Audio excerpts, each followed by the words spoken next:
Study IQ IAS, अब तैयारी हुई अफोर्डेबल।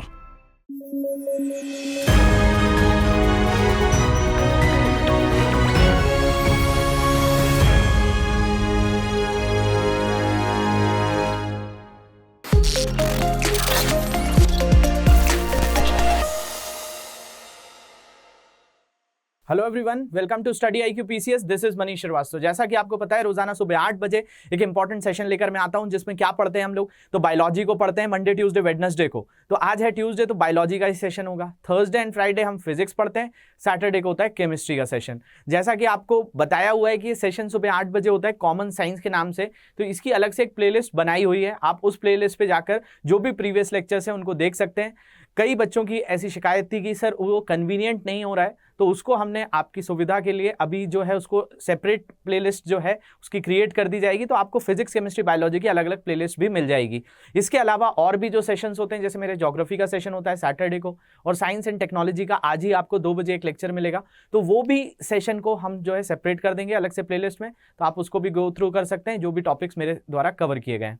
तो आज हम लोग बायोलॉजी में जो है टिश्यूज को हमने स्टार्ट किया था। सेल्स वाला हमारा पार्ट पूरा कवर हो गया था। टिश्यूज के अंदर हमने प्लांट्स के भी टिश्यूज को बहुत अच्छे से पढ़ लिया है। अब हमारा काम है एनिमल्स के टिश्यूज को अच्छे से एनालिसिस करना। तो आज हम पढ़ेंगे क्या, एनिमल्स के टिश्यूज को। मतलब यहां पर हमारी बात होगी किसके बारे में, जंतुओं के उत्तक के बारे में। कि भाई जैसे ह्यूमंस है, तो ह्यूमंस के अंदर कौन कौन से टिश्यूज होते हैं, या एनिमल्स के अंदर कौन कौन से टिश्यूज पाए जाते हैं, उसके बारे में बहुत डिटेल में हम बात करने वाले हैं। उससे पहले एक बहुत ही इंपॉर्टेंट इंफॉर्मेशन है आपके लिए। अगर आप यूपीएससी के साथ कोई भी स्टेट पीएससी का कोर्स लेना चाहते हैं, तो आपको अभी 15 तक 11,999 का मिलेगा, जब आप कोड यूज करेंगे MN स्टेट, तो कैपिटल में यूज करना है। इसके अलावा अगर आप कोई भी स्टेट पीएससी जैसे यहाँ MP है, तो वो आपको 4,999 का मिलेगा सेम कोड से। और अगर आप दोनों का कॉम्बो भी लेना चाहते हैं, तो ये जो है आपको 11,999 का है। तो इसको भी अवेल कर सकते हैं, ऐप पर भी, वेब पर भी। इसके अलावा प्रीवियस जो क्लास थी उसमें कुछ क्वेश्चंस मैंने आपको दिए थे, पहले उनके सॉल्यूशंस देते हैं, फिर आज हम एनिमल टिश्यूज के ऊपर अच्छे से कमांड करेंगे। तो देखा जाए तो पहला क्वेश्चन क्या दिया है, which tissue responsible to make plant hard and stiff. अब मैंने हार्डनेस और स्टिफनेस के लिए आपको बताया था कि कौन सा उत्तक जिम्मेदार होता है पौधे को कठोर और कठोर बनाने के लिए। तो यहाँ पर ये बात होगी स्क्लेरेनकाइमा की। स्क्लेरेनकाइमा जो होता है वो काफ़ी ज़्यादा उसको क्या करता है, तो उसको स्ट्रॉन्ग बनाने का काम करता है, उसको मजबूत करने का काम करता है। इसके अलावा जो मैंने आपको क्लोरेनकाइमा, एरेनकाइमा ये सब बताए थे, जिसके अंदर क्लोरोप्लास्ट होता है, या प्रीवियस क्लास जो देखेंगे उसमें आपको मिल जाएगा। एरेनकाइमा को भी बताया था मैंने, जो फ्लोटिंग टाइप के होते हैं, जैसे व्हाइट लिली के बारे में। और स्क्लेरेनकाइमा जो होता है, जैसे कि कोकोनट हस्क या वॉलनट की बात करें, जो अखरोट खाए होंगे, अखरोट की बाहर की जो परत होती है वो बहुत स्ट्रांग होती है। सीड्स जो होते हैं आपके, किसी के भी बीज होते हैं, वो बहुत ज़्यादा स्ट्रांग होते हैं। तो वो किसके कारण होते हैं, स्क्लेरेनकाइमा के कारण होते हैं। इसके बाद अगला क्वेश्चन था कि dash seen in some plants is located near the nodes. जो नोड्स होती हैं, कुछ पौधे में देखा गया है नोड किसके पास स्थित होती हैं, शीर्ष विभाजक के, एपिकल मेरिस्टेम के, इंटरकैलरी मेरिस्टेम के, या फिर पेरेनकाइमा टिश्यू के। तो ये इंटरकैलरी मेरिस्टेम के होते हैं, जो मैंने आपको बताया भी था कि जो नोड्स होते हैं यहाँ पर एक नोड से दूसरे नोड को बीच में इंटर नोड कहा जाता है। और ये कहाँ पर होते हैं, तो ये इंटरकैलरी मेरिस्टेम, जिसको हिंदी में अंतर्वेशी भी कह दिया जाता है, लेकिन ये जो क्वेश्चन आया था उसमें इंटरकैलरी मेरिस्टेम से ही आया हुआ था, तो इसलिए अंतर्वेशी भी आप याद रखें, इंटरकैलरी भी याद रखें। इसके बाद नेक्स्ट क्वेश्चन है कि dash is found in present at the growing tips of stems and root and increase its length. जो किसी भी चीज़ की लंबाई को बढ़ा देता है वो कौन सा होता है। तो बेसिकली अगर हम बात करेंगे तो is present at the growing tip. Growing tip पर क्या होता है, तो एपिकल मेरिस्टेम होता है, शीर्षस्थ विभाजक होता है। अगला क्वेश्चन है dividing tissues present in plants. तो मेरिस्टेमेटिक का जो विभाजक उत्तक है, इसका काम ही क्या होता है, डिवीजन का होता है। तो बेसिकली हमारी इतनी बात जो थी लास्ट सेशन में ये की हुई थी। जिनको ये क्वेश्चंस नहीं आए होंगे, आप पुराने सेशंस देखेंगे तो आपको बहुत इजीली ये सारे क्वेश्चंस बनने लगेंगे। तो शुरू करते हैं आज का सेशन, जिसमें हम क्या पढ़ेंगे, एनिमल टिश्यूज के बारे में देखेंगे। तो एनिमल टिश्यूज जिनको क्या कहा जाता है, जंतु उत्तक। तो ये कितने तरह के होते हैं, तो ये 4 तरह के होते हैं। इसमें पहला होता है एपिथेलियल, जिसको हिंदी में क्या कहा जाता है, उपकला। इसके अलावा सेकंड होता है कनेक्टिव, जिसको आप थर्ड होता है मस्कुलर, ये कनेक्टिव टिश्यू होता है जिसको संयोजी उत्तक कहा जाता है, संयोजी उत्तक। और ये जो मस्कुलर होता है इसको पेशियाई कहा जाता है। और जो चौथा होता है नर्वस, इसको तंत्रिका उत्तक कहा जाता है। तो ये 4 तरह के टिश्यूज ह्यूमंस के अंदर भी होते हैं, एनिमल्स के अंदर भी ये सारे देखने मिलते हैं। तो इनके बारे में जो है यहाँ पर देखना है कि ये क्या करता है। Epithelial protection bye covering, secretion, absorption. ये जो है सिक्रीशन करता है, प्रोटेक्शन का काम करता है। तो कैसे करता है, इसमें क्या क्या चीज़ें होती हैं, तो इसके अंदर भी बहुत सारी चीज़ें आपको पढ़नी है, तो उनको अच्छे से डिटेल करेंगे। फिर कनेक्टिव में बाइंडिंग सपोर्ट का काम है, मूवमेंट और लोकोमोशन में मस्कुलर का काम होता है, कंट्रोल कोऑर्डिनेशन में नर्वस का काम होता है। इसके ऊपर, उपकला के ऊपर आज हमारा बहुत अच्छे से फोकस रहेगा और आपको क्लास की एंडिंग तक बहुत सारे कॉन्सेप्ट क्लियर हो जाएंगे। तो देखा जाए तो भाई एपिथेलियल के अंदर बहुत सारे और भी टाइप्स होते हैं। तो ये क्या टाइप्स होते हैं, जैसे squamous, flattened, cuboidal, columnar, ciliated और ग्रैंडुलर। ये कुछ अलग अलग टाइप्स हैं एपिथेलियल के। फिर आपके मस्कुलर के अंदर भी देखेंगे हम, कनेक्टिव के अंदर भी बहुत सारे पार्ट्स हैं और नर्वस के अंदर भी हैं। तो ये अलग अलग पार्ट्स कैसे हम समझेंगे, तो इनको देखते हैं। तो आज हमारा फोकस मैंने बताया किसके ऊपर रहेगा, एपिथेलियल, उपकला उत्तक के ऊपर। एपिथेलियल की बात करें तो इसका काम क्या है, तो इसका काम है प्रोटेक्शन का, सुरक्षा देना। किस चीज से सुरक्षा देना, तो कोई भी तरह का बैक्टीरिया का अटैक हो, कोई इन्फेक्शन हो रहा हो, कोई भी तरह के पैथोजेंस आए, उनसे भी सुरक्षा देता है। इसके अलावा कई चीजों को एब्जॉर्ब भी करता है। ये एब्जॉर्ब का मतलब ये सोखता है, और आपका सिक्रीशन भी करता है। सिक्रीशन का मतलब ये उत्सर्जन भी करता है कई चीजों का। तो इसका श्राव भी होता है। तो वो क्या क्या होता है, जैसे एब्जॉर्प्शन में अगर हम बात करें वाटर का, न्यूट्रिशंस का, सीक्रीशंस में बात करें तो हॉर्मोन्स का, ये सारी चीजें भी इससे ही जुड़ी हुई हैं। तो इसको ही हम बहुत डिटेल में समझेंगे कि भाई उपकला उत्तक या एपिथेलियल एग्जैक्टली होता क्या है, कितने टाइप्स होते हैं और इससे क्या क्या फायदे होते हैं। तो देखा जाए इसमें, तो देखा यहाँ पर हमारी जो बात होने वाली है वो किस पे होने वाली है, एपिथेलियल पे। एपिथेलियल के अंदर सिंपल, स्ट्रैटिफाइड, कॉलमनर, सिलिएटेड, क्यूबिडॉयल और ग्रैंडुलर, ये अलग अलग तरह की चीज़ें होती हैं। तो इनको देखा जाए तो मेनली हम 3 से 4 चीज़ें इसके अंदर पढ़ते हैं। तो आज हमारा फोकस उसी के ऊपर होने वाला है कि भाई एपिथेलियल के अंदर ये जो अलग अलग टाइप्स हैं इनको अच्छे से समझ लिया जाए। तो इसको हिंदी में भी देख लेते हैं क्या बोलते हैं। जैसे एपिथेलियम या उपकला उत्तक के और भी नाम हैं, जैसे शल्काकार, घनाकार और स्तंभाकार। स्तंभाकार का मतलब होता है कॉलमनर, इसको पढ़ना है। घनाकार मतलब क्यूबॉइडल, और शल्काकार जो होता है ये आपका स्क्वैमश जिसको कहा जाता है, ये स्ट्रैटिफाइड फॉर्म में होता है। तो शल्काकार की भी बात होगी। तो इसमें जो है आपको दिख रहा होगा स्क्वैमश, क्यूबोइडल, कॉलमनर और सिलिएटेड, इसको भी मैं बात करूंगा। तो देखा जाए तो सबसे पहले एपिथेलियल टिश्यू को शुरू करते हैं कि भाई एपिथेलियल टिश्यू जो है ये आपको नाम तो सुनाई दे रहा है लेकिन है क्या एग्जैक्टली। तो इसके बारे में अगर हम बात करें तो ये जो है, जैसा मैंने शुरू में भी बताया, क्या करेगा, प्रोटेक्शन देगा। तो ये प्रोटेक्शन कहाँ देगा, या तो ये कवरिंग के फॉर्म में देगा या तो लाइनिंग के फॉर्म में देगा। अब ये कवरिंग और लाइनिंग क्या होती है, इसको बहुत ध्यान से समझिए। मान लिया जाए कि आपके पास कोई पाइप है, इस पाइप का जो डायमीटर है वो काफ़ी बड़ा है, मतलब इसमें आप आसानी से हाथ अपना एंटर कर सकते हैं। तो बेसिकली एक चीज़ होती है कवरिंग। कवरिंग वो कही जाती है कि भाई आपने क्या किया, इसके बाहर किसी तरह का कोई पेंट कर दिया। तो पेंट करने पर जो चीज़ हुई, यहाँ पर आपने इसको पेंट कर दिया, मान लिया जाए यहाँ पे आप इसको क्या कर रहे हैं, पेंट कर रहे हैं। तो ये चीज क्या हो गई, इसकी कवरिंग हो गई, मतलब ये बाहरी सतह हो गई इसकी, जिसको आप क्या कहते हैं, कवरिंग कहते हैं। इसके अलावा हम क्या करना चाह रहे हैं, हम चाहते हैं कि भाई इसके अंदर भी जो है हम पेंट कर दें। तो हमने हमारा हैंड से इसमें ब्रश एंटर किया और इसके इस बॉर्डर पर हमने क्या प्रोवाइड कर दी, हमने एक तरीके से इसको जो अंदर से एक पेंट या कोई तरह की कवरिंग जो होती है उसी चीज़ को लाइनिंग कह दिया जाता है। तो ये भी एक सतह होती है, लेकिन लाइनिंग क्या होती है, ये इंटरनल होती है, और ये जो चीज़ होती है कवरिंग, ये एक्सटर्नल होती है। अब आप सोच रहे होंगे कि सर कवरिंग और लाइनिंग का फायदा क्या है? तो फायदा तो फिर वही होगा कि ये क्या देता है, प्रोटेक्शन प्रोवाइड करता है। कहां प्रोटेक्शन प्रोवाइड करता है? तो भाई जो ऑर्गन्स हैं हमारे, जितने भी अंग हैं, इनके अंदर कुछ ना कुछ परतें होती हैं। जैसे आपका माउथ है, माउथ के अंदर, जैसे आपके मुंह के अंदर आप देखेंगे तो एक पूरी लेयर बनी हुई है। वो लेयर क्या है? लाइनिंग है, वो इंटरनल एक सतह ही है।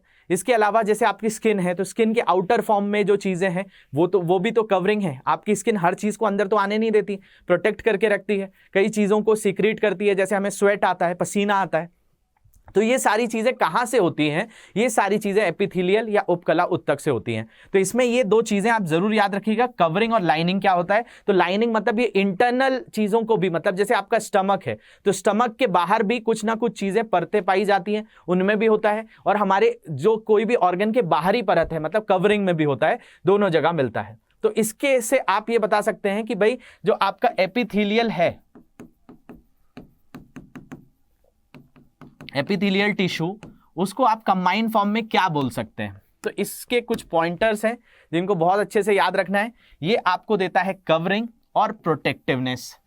किसी भी चीज को अगर जैसे आपने कवर करके रखा है, जैसे आपने मोबाइल पे कवर लगा के रखा हुआ है, आपकी कॉपीज पे कवर आप चढ़ाते हैं, क्यों चढ़ाते हैं? क्योंकि उसको प्रोटेक्शन मिल सके। तो ये कवरिंग और प्रोटेक्टिव लेयर जैसा काम करता है हमारे ह्यूमंस के अंदर, क्योंकि ये प्लांट्स में तो होता नहीं है।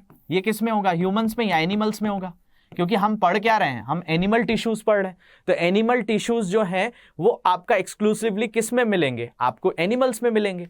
तो एक काम तो आपको समझने आ गया। इसके अलावा ये क्या होते हैं? टाइटली पैक्ड होते हैं। इनके अंदर कोई भी तरह का गैप नहीं मिलेगा, ये कंटिन्यूअस होते हैं, एकदम लगातार जो है इनकी सतह चलती रहती है। तो टाइटली पैक्ड होते हैं, कोई भी सेलुलर स्पेस नहीं होता है। याद करिए, जब मैंने आपको प्लांट टिश्यूज बताए थे तो उनमें बताया था कि वो फ्लोट कर लेते हैं, वो आसानी से तैर लेते हैं। क्यों तैरते हैं? क्योंकि उनके अंदर इंटरसेलुलर स्पेस होता था, अंतर कोशिकीय जो है स्थल होता था, जिसके कारण वो आसानी से पानी पर तैर सकते थे। लेकिन इनके अंदर कोई भी सेलुलर स्पेस नहीं होता, बहुत टाइटली पैक्ड होते हैं। और देखा जाए तो ये कहाँ होते हैं? तो ये जो है इनके लिए एक मेम्ब्रेन होती है जिसको कहा जाता है बेसमेंट मेम्ब्रेन। बेसमेंट मेम्ब्रेन का मतलब क्या होता है? ये जो है एक प्लेटफॉर्म मिलता है इनको, ये प्लेटफॉर्म मेम्ब्रेन के ऊपर ये कहीं पर कॉलम शेप में भी होते हैं, कई जगहों पर ये क्यूबॉइड शेप में भी होते हैं, जैसे आइस क्यूब जैसे, घनाकार रूप में भी होते हैं, स्तंभाकार रूप में भी होते हैं, स्क्वैमश फॉर्म में भी होते हैं। अलग अलग तरीके के फॉर्म में ये मिलते हैं। कई जगहों पर सिलिएटेड, ऐसे हेयर लाइक स्ट्रक्चर्स भी इनके ऊपर देखने मिलते हैं। और सारी की सारी चीजें किससे जुड़ी होती हैं? बेसमेंट मेम्ब्रेन से जुड़ी होती हैं। अब आप सोच रहे होंगे ये क्या स्ट्रक्चर है, तो ये अभी हम समझेंगे, उसकी को घबराइए मत। लेकिन ये सारी चीजें किससे अटैच होती हैं तो उसको कहा जाता है बेसमेंट। अब बेसमेंट क्या है? जैसे कोई भी घर है तो उसका कोई ना कोई बेसमेंट होता है। तो बेसिकली जैसे न्यू जो कही जाती है, फाउंडेशन जो कहा जाता है, वैसे ही आपका एपिथेलियल एक बेस के ऊपर रहता है और इसके ऊपर सारे काम कर रहा होता है। कौन से काम? प्रोटेक्शन का काम, एब्जॉर्प्शन का काम, सीक्रेशन का काम, ये सारे काम करेगा। और ये फिर ये बेसमेंट मेम्ब्रेन क्या करता है? तो बेसमेंट मेम्ब्रेन में आता है ब्लड, न्यूट्रिशन, मतलब जो भी पोषण होता है, रक्त होता है, इन सारी चीजों का क्या होता है? यहां पर संवहन होता है। यहां पर ये इसके थ्रू इनको एनर्जी मिलती रहती है, क्योंकि ब्लड का ट्रांसफॉर्मेशन होगा तो बेसमेंट मेम्ब्रेन उनको सारी चीजें प्रोवाइड करती रहेगी। तो ये सारी चीजें आपको समझ नहीं आई कि भाई ये किससे रिलेटेड हो गई? तो ये जो है आपका एपिथेलियल टिश्यू से रिलेटेड हो गई। अब देखिए यहां पर हमने कुछ फंक्शंस लिखे हैं, तो इन फंक्शंस के भी काम देख लेते हैं कि ये फंक्शंस क्या करते हैं। तो इनको एक एक करके देखिए। तो देखिए यहां पर लिखा है फंक्शंस में सबसे पहला प्रोटेक्शन देना। अब ये देखिए प्रोटेक्शन किससे दे रहा है? तो प्रोटेक्शन यहां पर जो दिया जा रहा है वो दिया जा रहा है किससे? इंजरी से। कोई भी चोट आपको लगेगी तो उसमें जो है ये टिश्यूज आपकी मदद करेंगे कि आपकी बॉडी को कम चोट लगे। तो सबसे पहले ये पूरा का पूरा जो जर्क होता है, शॉक होता है, ये कौन ले लेते हैं? एपिथेलियल, जिनको क्या कहा जाता है? उपकला। तो इनका काम सबसे पहला तो ये हो गया। इसके बाद अगर हम बात करें तो दूसरे काम को देखिए, डैमेज से और इन्फेक्शन से, मतलब कोई भी तरह का पैथोजन हो रहा है, पैथोजन अटैक हो रहा है, मतलब कोई जीवाणु का, कोई विषाणु का, तो ये सारी चीजें बॉडी में आसानी से एंटर ना करें। तो उसके लिए जो है आपका उपकला उत्तक क्या करेगा? एक तरीके से आपको प्रोटेक्ट करके रखेगा कि आपकी बॉडी में कोई भी चीज डायरेक्ट ना आए, आपको इफेक्ट ना करे। दूसरी चीज कही जा रही है फॉर्म लाइनिंग। अब देखिए लाइनिंग मैंने आपको अभी थोड़ी देर पहले समझाया कि भाई लाइनिंग क्या होती है। तो लाइनिंग जो है ये अंदर जो पाई जाती है, तो ऑर्गन्स के अंदर एक तरीके से कवरिंग जो प्रोवाइड की जाती है उसी को आप लाइनिंग कहते हैं। तो ये लाइनिंग कहाँ होगी? ये लाइनिंग जो होगी एपिथेलियल टिश्यू के फॉर्म में होगी, किसी भी ऑर्गन के अंदर होगी। जैसे देखा जाए कि ये आपका कोई भी पार्ट है बॉडी का, तो इसके अंदर ये लाइनिंग तरीके की चीज होती है, और यही लाइनिंग जो है एक आंतरिक सतह है, मतलब ये इंटरनल कवरिंग है किसी भी ऑर्गन की।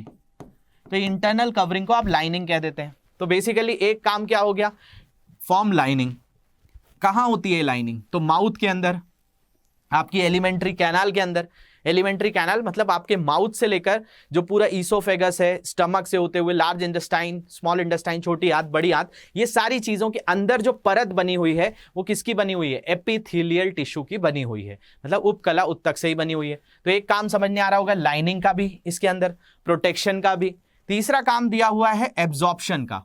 किस चीज को सोखती है? तो वाटर और न्यूट्रिशंस को, जो मैंने बता ही चुका है। इसके अलावा जो बॉडी का वेस्ट है, जैसे पसीने के फॉर्म में हमारी आंसू निकलते हैं, तो ये सारी चीजें कैसे निकलती हैं? तो ये एलिमिनेशन होता है आपका एपिथेलियल। ये बाहरी परत है जो कई चीजों को बाहर निकालने का, उत्सर्जन का काम भी करती है, एलिमिनेट भी करती है, कई चीजों को एब्जॉर्ब भी करती है। तो ये सारे काम किसके हो गए? एपिथेलियल टिश्यू के।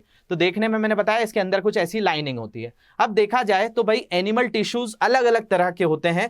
कुछ ब्लड के अंदर होते हैं तो उनको कनेक्टिव कहा जाता है। अब हमारी जो बात हो रही है वो एपिथेलियल हो रही है। अब एपिथेलियल में आपको अलग अलग शेप में यहां पर दिख रहे हैं। इनके बीच में यहां पर न्यूक्लियस भी दिख रहा है आपको, जिसको आप क्या कहते हैं? केंद्रक कहते हैं। तो बेसिकली जो न्यूक्लियस है वो एपिथेलियल टिश्यू के अंदर बॉडी के हर जगह मिलता है। तो ये कहां कहां मिलता है, कैसे काम करता है, तो इसके टाइप्स को अब हम पढ़ेंगे। तो एपिथेलियल आपको थोड़ा बहुत तो समझ में आ रहा है। जैसे कई जगहों पर ये कॉलम के फॉर्म में दिख रहा है, आपको स्तंभाकार दिख रहा है, तो ये जो है स्टमक में भी होता है। इसके अलावा और भी बहुत सारी जगह पे अलग अलग तरह की चीज होती है। तो हमारी बॉडी जो है अलग अलग टिश्यू से मिलकर बनी है, बहुत सारे उत्तकों से मिलकर बनी है। चाहे वो कनेक्टिव की बात करें, चाहे वो मसल्स की बात करें, चाहे नर्वस की बात करें, ये सारी चीजें जब कंबाइन होंगी तो हमारा टिश्यू बनेगा। तो उसी टिश्यू को पढ़ेंगे हम। तो यहां पर आपका जो है टाइप्स ऑफ टिश्यू के बारे में हम देखने वाले हैं कि भाई टाइप्स ऑफ टिश्यू में एपिथेलियम के अंदर, मतलब उपकला के अंदर बहुत सारे प्रकार होते हैं। उपकला के प्रकार होते हैं जो मैंने आपको शुरुआती स्लाइड में भी बताया था। देखा जाए तो यहां पर जब मैंने आपको एक्सप्लेन किया था तो बताया था शल्काकार, घनाकार, स्तंभाकार, जैसे क्यूबोइडल फॉर्म में होता है, कॉलमनर फॉर्म में होता है, स्क्वैमश फॉर्म में भी होता है। तो इन्हीं चीज़ों को हम यहाँ पर पढ़ेंगे अच्छे से। तो देखिए यहाँ पर, तो ये आपको दिख रहा है सिंपल स्क्वैमश या स्ट्रैटिफाइड स्क्वैमश। तो ये एक टाइप हो गया इसका। दूसरा टाइप है सिंपल क्यूबॉइडल या फिर स्ट्रैटिफाइड क्यूबॉइडल। इसके अलावा ये जो थर्ड टाइप है, तीसरा प्रकार है, इसको बोलते हैं सिंपल कॉलमनर या स्यूडो स्ट्रैटिफाइड कॉलमनर, और एक होता है ट्रांजिशनल, इसी को कहा जाता है सिलिएटेड। तो देखा जाए तो अभी ये जो चार टाइप हैं ये आज के लेक्चर में हम देखेंगे। इसको यहाँ पर देखिए, सबसे पहले मैंने आपको बताया यहाँ पर क्या है, तो ये देखिए यहाँ पर एक चीज बताई थी जिसको कहा गया शल्काकार। तो ये शल्काकार जो है इससे शुरू करते हैं हम। तो शल्काकार पर बात करेंगे और फिर घनाकार, स्तंभाकार जिसको स्क्वैमश कहा जाता है, और फिर क्यूबॉइडल, फिर कॉलमनर। तो इन तीन चीजों को हमको पढ़ना है। बाकी फिर पेशे, उत्तक, संयोजी, तंत्रिका, इनके भी बहुत सारे प्रकार हैं, लेकिन वो आगे पढ़ेंगे। तो आज हमारा सबसे पहले जो ये वाला पार्ट था इसको क्या कहा गया? शल्काकार। तो देखिए यहां पर हमारी बात होगी इसकी, तो इसी को क्या कहा जाएगा? शल्काकार। इसके बाद जो है ये क्यूबॉइडल है। तो ये जो क्यूबॉइडल है ये भी हम देखेंगे, जो घनाकार है। फिर आपका कॉलमनर है, स्तंभाकार, और सिलिएटेड, ये जो है हेयर लाइक प्रोजेक्शंस होते हैं। तो एक एक करके समझते हैं। तो देखिए इन सब में एक लिखा है सिंपल और एक लिखा है stratified. Simple, stratified, simple, stratified. तो ये क्या होता है इसको देख लीजिए। सिंपल का मतलब है सरल। सरल का मतलब ये जो होती हैं ये एक तरह की परत होती हैं। कैसी परत? तो ये एक ऐसी सिंपल फॉर्म है जिसको बोला जाए कि जैसे कि घर की फ्लोर यहाँ पे आपको फ्लोर दिख रहा है या टाइल्स दिख रहे हैं, तो टाइल्स आप ऐसा नहीं होता है कि एक टाइल्स के ऊपर आपने दूसरा टाइल लगाया फिर तीसरा टाइल लगाया, वो एक ही सिंगल परत होती है। तो उस चीज को आप क्या कह देते हैं, सिंपल बोल देते हैं। लेकिन उसी में बहुत सारी परतें बना दी जाए तो उसको बोल दिया था स्ट्रैटिफाइड, मतलब एक परत के ऊपर दूसरी परत, तीसरी परत, तो ऐसी कई परतें होती हैं, इनको स्ट्रैटिफाइड या परतदार जो है आपका शल्काकार उपकला उत्तक कहा जाता है। लेकिन हमारी बात हो रही है पहले सिंपल की, तो सिंपल, स्क्वैमश और आपका स्ट्रैटिफाइड। तो ये आपको इतना समझ में आ रहा होगा कि भाई सिंपल और स्ट्रैटिफाइड क्या है। तो सिंपल का एग्जांपल मैंने बताया कि जैसे कि घर का फ्लोर, जैसे जहां टाइल्स लगी है वो क्या हो गया, तो वो हो गया सिंपल, वो सरल। कोई भी तरह का, चाहे वो स्क्वैमश हो, चाहे क्यूबॉइडल हो, घनाकार हो या स्तंभाकार हो या शल्काकार हो, सारी चीजों में सिंपल कुछ इस तरह का होगा। और स्ट्रैटिफाइड कैसे होगा, तो स्ट्रैटिफाइड कुछ इस तरह से होगा। जैसे आपने केक खाया है तो केक में अलग अलग लेयर या पेस्ट्रीज में ये अलग अलग लेयर्स जो हो गई वो क्या हो गई, स्ट्रैटिफाइड हो गई। मतलब इसमें अलग अलग परत मिलती हैं। तो परतदार जो उपकला उत्तक हैं वो भी होते हैं, इसके अलावा सिंगल लेयर भी होता है।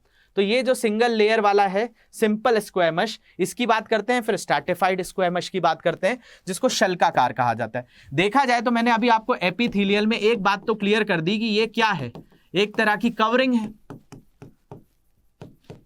तो ये आपको समझ में आ रहा होगा ये क्या है, एक तरह की कवरिंग है, एक परत है, एक सुरक्षा देने वाली एक आपके पास लेयर है, एक परत पाई जाती है।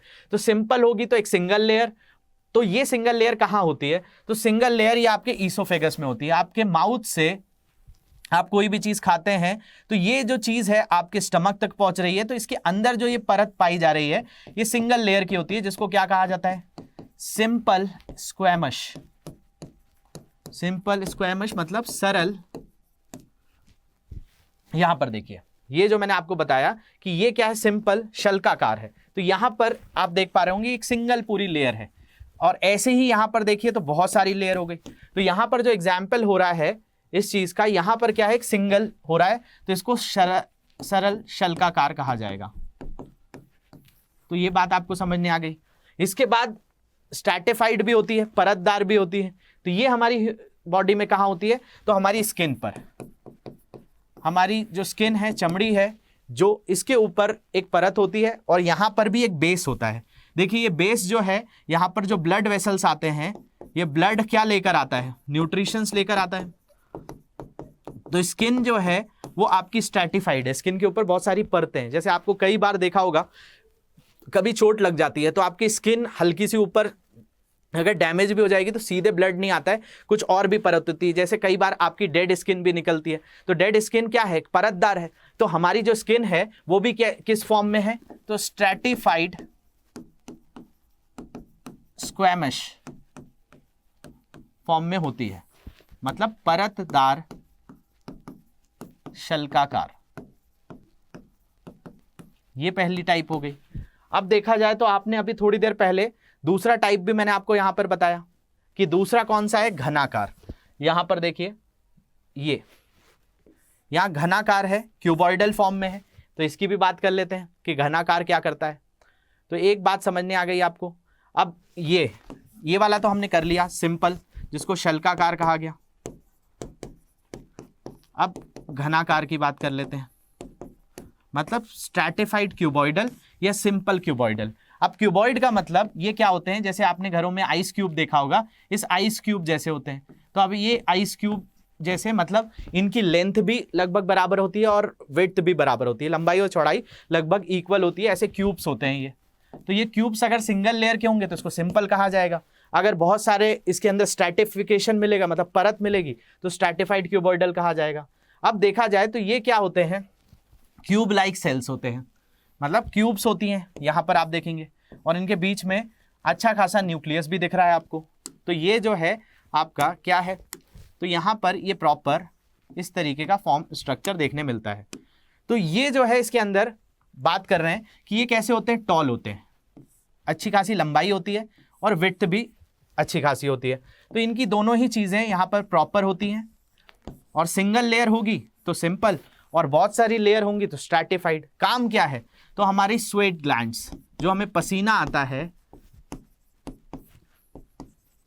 वो क्या होता है, स्वेट ग्लैंड से आता है। तो उसमें कौन काम करती हैं, तो आपका जो है क्यूबॉइडल, मतलब ये घनाकार, ये भी एपिथेलियल का ही एक टाइप है, उपकला का ही एक प्रकार हो गया।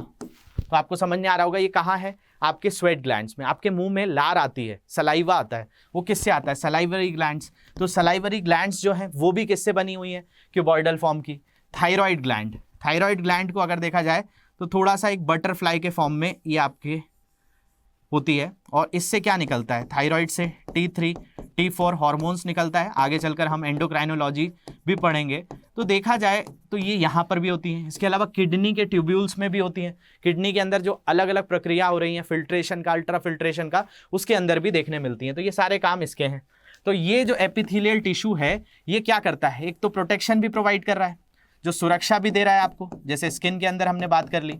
इसके अलावा थायराइड से क्या कर रहा है, सीक्रेशन करता है T3 T4 का, जो मैंने अभी आपको बताया। इसके अलावा एब्जॉर्प्शन भी करता है। आपकी जो इंटेस्टाइन होती है, जो आंतें होती है, उसमें कई तरह के बैक्टीरिया होते हैं जिनको गुड बैक्टीरिया कहा जाता है, वो जो हमारे प्रोबायोटिक्स जैसा काम करते हैं और हमारी हेल्थ को अच्छा रखते हैं।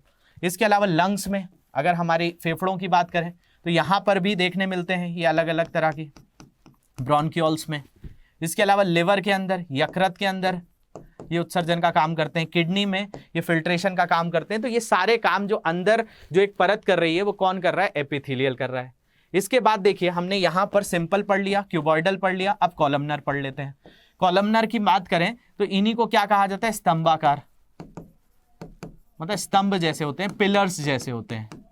तो ये पिलर्स कैसे, तो ये इस तरीके के पिलर्स हैं जिनकी हाइट क्या होगी, ज्यादा होगी। पिलर्स में हाइट ज्यादा होती है। तो इनकी भी बात कर लेते हैं भाई, ये पिलर क्या करते हैं। तो यहाँ पर आपको दिख रहा होगा ये पिलर्स के फॉर्म में है, और इनके अंदर भी न्यूक्लियस प्रॉपर होता है, केंद्रक होता है। अब ये जो होते हैं कॉलमनर एपिथेलियल टिश्यू, तो कॉलमनर का मतलब स्तंभाकार उपकला उत्तक। तो ये क्या होते हैं, पिलर्स लाइक होते हैं, स्तंभ जैसे होते हैं। और इनकी जो टॉलनेस होती है, जो लंबाई होती है, वो ज़्यादा होती है, विड्थ कम होती है।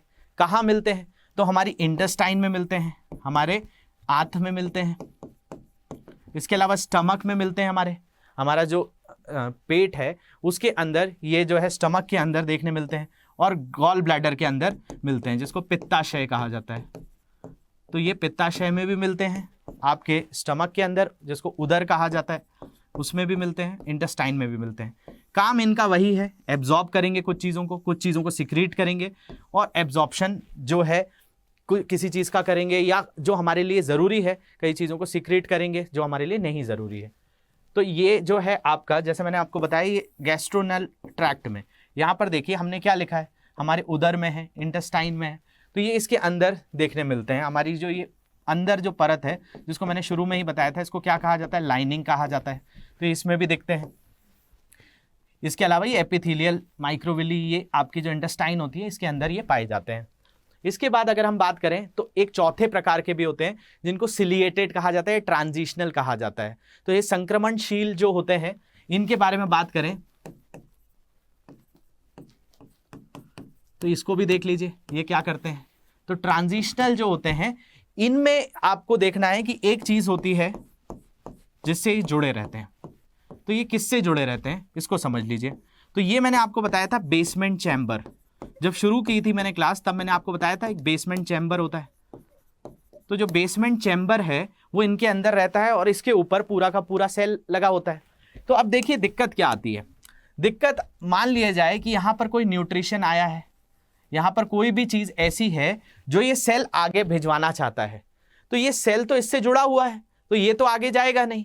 तो इसमें क्या होता है, इसमें ऐसे छोटे छोटे हेयर लाइक प्रोजेक्शंस होते हैं। बालदार जो है एक चीज़ होती है, हेयर लाइक प्रोजेक्शन होता है। तो ये हेयर लाइक प्रोजेक्शन क्या करता है, ध्यान से सुनिए इस चीज़ को, बहुत ही इंपॉर्टेंट है ये भी। इसको सिलिएटेड या फिर संक्रमणशील जो है उपकला उत्तक कहा जाता है। ये भी एक बहुत इंपॉर्टेंट काम करता है। इसके अंदर बहुत सारे इंपॉर्टेंट काम हैं। कौन से हैं, ध्यान से देखिए। अब देखिए यहाँ पर कोई चीज़ है, इसको आगे पहुंचाना है, तो ये तो इससे अटैच्ड है, ये तो उठकर इसको नहीं लेकर जाएगा। तो क्या होता है, इसके ऊपर ये जो है इस तरह के सिलिएटेड हेयर लाइक प्रोजेक्शंस होते हैं। तो ये क्या करते हैं, ये एक तरीके से अपने अंदर मूवमेंट्स करते हैं और कोई भी चीज इनसे होती हुई आगे जा पाती है। तो ये किसका काम करेंगे, मूवमेंट का काम करेंगे, किसी चीज का संवहन का काम करेंगे। तो ये क्या करते हैं, फैसिलिटेट्स मूवमेंट करते हैं। तो यहां पर ध्यान से सीख लीजिए कि क्या है ये, तो ये मूवमेंट का काम कर रहे हैं, संवहन का काम कर रहे हैं, एक चीज को दूसरी जगह पर ले जाने का काम कर रहे हैं। कहां पर होते हैं, तो ये बहुत सारे ऑर्गन्स में होते हैं, हेयर लाइक प्रोजेक्शंस हैं, और ये कहां पर हैं तो इनको समझना पड़ेगा कि कहां कहां है। तो जैसे कि अगर हम इसका एक बहुत अच्छा एग्जाम्पल मानकर रखें तो हमारा यूरिनरी ट्रैक्ट की बात करें तो हमारा जो यूरिनरी ब्लैडर होता है, तो हमको जब यूरिनेशन की अर्ज होती है, जब भी हमें यूरिनेशन की अर्ज होगी तो बेसिकली हमारे यूरिनरी ब्लैडर से यूरिन हमारी बॉडी से फ्लश आउट होगा। तो उसको जो आगे ले जाने का काम होता है वो कौन करता है, सिलिएटेड करता है। तो सिलिएटेड पर जो भी हमारे यूरिन के अंदर यूरिया है, सॉल्ट्स हैं, वाटर कंटेंट है, तो ये जो है इस प्रोजेक्शन की हेल्प से ये आगे आ पाते हैं। कई लोगों को जो है जिनकी किडनी प्रॉपर वर्क नहीं कर पाती, तो ये सिलिएशन जो है उनमें अफेक्ट हो जाता है, तो उनको कई बार जो है इस तरह की ब्लॉकेज जैसा फील होता है। इसके अलावा जो फीमेल्स होती हैं उनमें एक चीज होती है जिसको कहा जाता है फेलोपियन ट्यूब। तो उनकी ओवरी से जो एग डेवलप होता है, उस एग को यूट्रस तक लाने के लिए भी जो मदद करता है वो कौन करता है, तो वो भी सिलिएटेड या संक्रमणशील उपकला उत्तक करता है। तो इसके बहुत सारे यूजेस हैं। तो देखा जाए तो ये हमारे नोज, और जैसे यहां पर देखिए ये हमारी लंग्स हैं, ये हमारे फेफड़े हैं। तो इन फेफड़ों को मॉइस्ट बनाकर रखना है, और इस मॉइस्ट मतलब इसको हमेशा नमी पूर्ण बनाकर रखना होता है। तो इसके जो हमारे लेयर्स होती हैं, इनके अंदर आपकी नाक के अंदर भी आपने देखा होगा एक चीज बनती है जिसको कहा होता है म्यूकस कहा जाता है। तो वो जो म्यूकस है, वो म्यूकस हमारी बॉडी के सारे पार्ट्स तक जा सके, उसमें भी कौन मदद करता है, तो ये सिलिएटेड स्ट्रक्चर्स करते हैं। मतलब ये हेयर लाइक प्रोजेक्शन जो है जिसको हम संक्रमणशील उपकला उत्तक कह रहे हैं, तो ये हेयर लाइक प्रोजेक्शन जो होते हैं ये क्या करते हैं, तो ये इस म्यूकस को, जो हमारी बॉडी में म्यूकस बनता है, कि म्यूकस हमारे हर जो अंदर लाइनिंग्स हैं उनमें नमी बनाकर रखता है, उनमें मॉइस्चर बनाकर रखता है, और उनमें आसानी से कोई चीज का मूवमेंट हो सके उस चीज को हेल्प करता है। तो वो सिलिएशन के अंदर म्यूकस का, बॉडी के अंदर यूरिन का, इसके अलावा एग्स का, इन सारी चीजों का जो एक तरीके से मूवमेंट हो पाता है वो किसकी मदद से हो पाता है, तो वो हो पाता है आपका सिलिएटेड एपिथेलियल या ट्रांजिशनल टिश्यू से। तो ये इस तरह के टिश्यूज होते हैं जो किसी भी चीज को आगे ले जाने में मदद करते हैं। क्या क्या ले जाते हैं, तो मैंने आपको बता दिया, म्यूकस, यूरिन आपकी, इसके अलावा एग्स। ये अगर आप देखेंगे तो फीमेल्स बॉडी ऑर्गन में ये होती है ओवरी। तो ओवरी जो होती है ये आपका कनेक्टेड होती है किससे, फेलोपियन ट्यूब से। तो फेलोपियन ट्यूब जो होती है, गैमीट फॉर्मेशन में जो एग्स होते हैं, ये एग्स यहां से आपका यूट्रस में आएंगे, तो इसको लाने के लिए, ये आगे इनको भेजने के लिए ये छोटे छोटे जो हेयर लाइक प्रोजेक्शंस होते हैं वो उसको आगे धकेलता है, और धीरे धीरे जाकर वो यूट्रस के वॉल से लाइंड होता है। तो यहां पर जो मैंने चीजें बताई, यूरिन को आगे ले जाना, म्यूकस को आगे ले जाना और एग्स को आगे ले जाना, ये तीनों ही काम सिलिएटेड करता है। तो फीमेल बॉडी ऑर्गन्स में जो ओवरी है, ओवरी का काम क्या है, एग्स का फॉर्मेशन, और वो एग्स यहां पर कैसे आ पाएगा, तो उसको लाने के लिए भी कौन मदद करेगा, तो सिलिएटेड एपिथेलियल करेगा। तो होप इतनी चीज समझ में आई होगी। तो आज जो है हमने सबसे पहला टाइप पढ़ लिया है एपिथेलियल। नेक्स्ट लेक्चर में आगे के जो भी पार्ट्स हैं उनको मैं कवर कराऊंगा। उससे पहले आज आपके लिए कुछ क्वेश्चंस हैं, इन क्वेश्चंस को ध्यान से पढ़िए। मुझे लगता है कि आप लोगों ने अगर लेक्चर अच्छे से देखा होगा तो ये क्वेश्चंस आपको जरूर बनेंगे। तो पहला क्वेश्चन है, tissue having very less and no intercellular matrix, कौन सा उत्तक जिम्मेदार है जो आपका, इसमें देखिए वेरी लेस की बात करें तो मतलब जिनके अंदर बहुत ही कम अंतर होगा, मतलब बहुत ही कम स्पेस होगा, तो वो कौन सा है, एपिथेलियल है, कनेक्टिव है, कार्डियक है या मस्कुलर है, उपकला है, संयोजी है, हृदय संबंधी है या मार्शल है। मतलब ऐसा टिश्यू जिसके पास बहुत ही कम जो है स्पेस है। तो ये शुरुआत में ही बताया था, होप बनेगा आपको। इसके बाद अगर हम बात करें नेक्स्ट क्वेश्चन, तो what type of epithelial cells as tall as they are wide, किसी प्रकार की उपकला कोशिका जितनी लंबी होती है उतनी ही चौड़ी होती है, वो कौन सी है, सिंपल होती है, स्ट्रैटिफाइड होती है, स्क्वैमश होती है, क्यूबॉइडल होती है। सरल विभक्त हो गया, स्क्वैमश या आयात फल की, ये आपको बताना है। नेक्स्ट है ट्रांजिशनल एपिथेलियम इज फाउंड इन, ये जो संक्रमणकालीन उपकला कहां पाई जाती है, स्टमक में, लंग्स में, लिवर में या यूरिनरी ब्लैडर में, पेट में, फेफड़े में, यकृत में या मूत्राशय में, ये आपको बताना है। इसके अलावा चौथा क्वेश्चन है कि सिंपल क्यूबॉइडल एपिथेलियम, जो आपका सरल घनाकार उपकला है, वो कहाँ पाया जाता है? थिन ब्रोंकियोल्स में, कोरियोड ऑफ आई में, स्वेट ग्लैंड्स में, या ऑल ऑफ द अबव?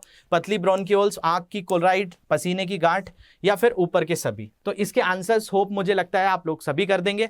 इसके अलावा और कोई डाउट्स हैं, किसी भी तरह के आपको प्रॉब्लम्स आ रही हो, सजेशंस हो, इन सोशल मीडिया हैंडल्स पे मुझसे कांटेक्ट कर सकते हैं, पीडीएफ ले सकते हैं, क्वेश्चन पूछ सकते हैं, कोई भी तरह की समस्या हो कमेंट सेक्शन में भी आप लिख सकते हैं। तो होप ये सारी चीजें आपको क्लियर हुई होंगी, समझ में आया होगा। Thank you very much for watching this, have a great day.